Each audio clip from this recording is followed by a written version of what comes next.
What's up, savages? Holy sweet mother of jumpin' Jehoshaphat. This weekend was insane. If you show me a perfect bracket, I will show you the drugs you took before this event in order to get that perfect bracket. Let's begin. Ladies and gentlemen, welcome to Gandh'is Thoughts, brought to you by My Nutrition. I am Gandhi, and today we are doing a special on just Optic and TK. Why? Because there's too much to talk about in XGames. Second, because the series was fucking filthy. And because 8 players in there were just insane. Now, real quick before I get started, I just want to say one thing. This event win was so massive for Optic Gaming that even China has decided to light up their Great Wall and turn it into the Great Green Wall of China. Now, this right here makes e.g. the Mongolians, right? Will the Mongolians breach this wall? I don't know. I don't have these answers. We'll find out in 10 days. Everyone stay tuned. Now, anyways, moving forward. Optic Gaming, meet the roster. You guys know the roster. Coming back to me, right? Again, back to them. Okay, one more time. We're going to go in order here. Nade Shot, you played like a fucking savage in Search and Destroy and throughout the entire weekend. So many times, I think a lot of people, will basically either come down on you really hard or think of you so highly that you have no idea how to accurately rate yourself, which that's always going to be a problem. But I think after this weekend, people can accurately rate you now, which is amazing, right? I think there's finally a happy medium as to where you are. And that's you can fucking hang, bro. You can fucking shoot with the best of them. You can play with the best of them. That's it. Right? No longer is there going to be this skewed reality. And everyone who basically is like, oh yeah, Nade Shot sucks. You're fucking delusional, bro. You're fucking delusional. Nade Shot can't suck to beat EG. Nade Shot can't suck to beat fucking TK. You guys are just haters at this point, and it's quite disgusting. Now, to be honest, Nade, why? Real quick, just as a man-to-man here, why people don't veto Warhawk Blitz versus you guys? Fuck it. Right? Like, just take the fucking free win. You guys haven't lost it since Champs, I don't think. Which is just like, fantastic. So, overall, Nade, I thought you played fantastic throughout the entire weekend. Your flanks, which they aren't necessarily full flanks, they're kind of like half, 3/4 flanks, right? Where you'll push like underground with a suppressor and then come around and just push blue stairs like instantly on Sovereign. Fantastic play, catches everyone off guard. Salute, buddy.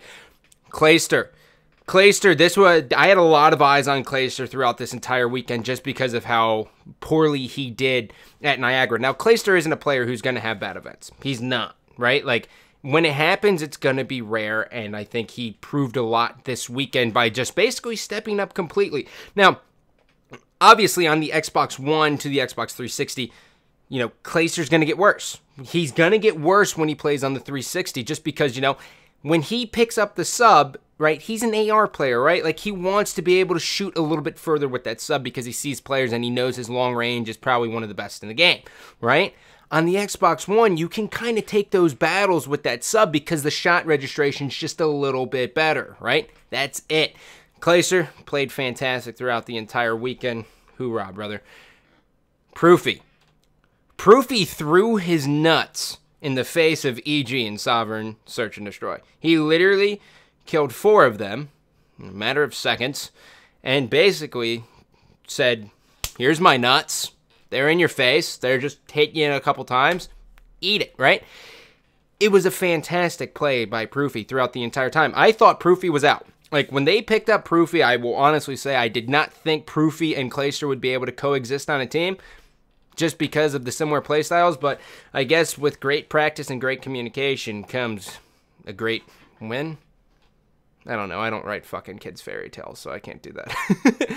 But Proofy, honestly, you played fantastic the entire weekend. You're back to your slaying power, your slaying presence. Sure, we'll go with that one. It was really good to see you play throughout the entire weekend, man. I thought your positioning was really good. I thought you came up really large when you could. And I think the one thing that I noticed, right, and I'm not saying it's the truth, but the one thing I noticed, Proof, is that you stopped trying to force these jumps, right? There's a lot of times where people try to get jump happy, right? Like if you watch Crim6, right? He'll jump and then jump again trying to get these shots, and it just makes it a little bit more difficult. And I call that jumping yourself out of a fight. Whereas Proof will just fucking turn and try to strafe them out, right? Like, someone shoots Proof from the side, he might jump, right? But if he lands and he won't jump again, he'll just try to strafe him out. And I think that really made Proof better.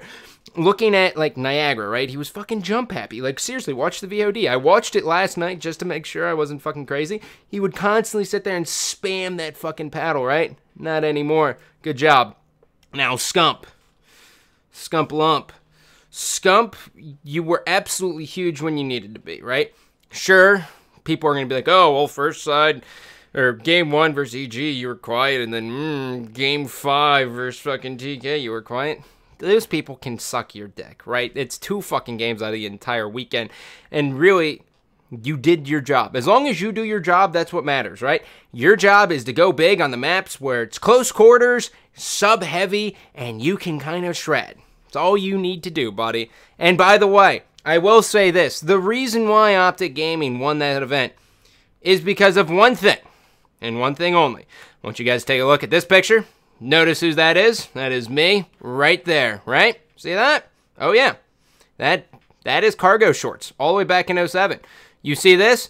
Cargo shorts. The Scumps. Scumps. We've made it, bro. Cargo shorts are for fucking champions, man. Remember that shit. Hone it in. That's it. Moving forward. Optic Gaming, humongous wins. Salute to you, bros. Moving forward, we're going to go ahead and jump on board with TK. Now, before I get into this, it's coffee time. So, sweet Gregor Mendel. TK played so well. TK is by far the best domination team in all of Call of Duty Ghosts.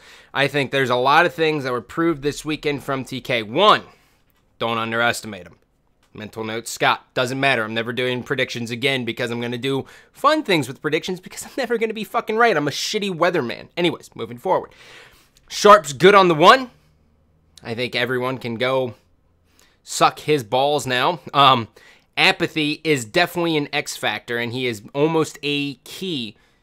If there was a recipe to beating EG, it's Apathy.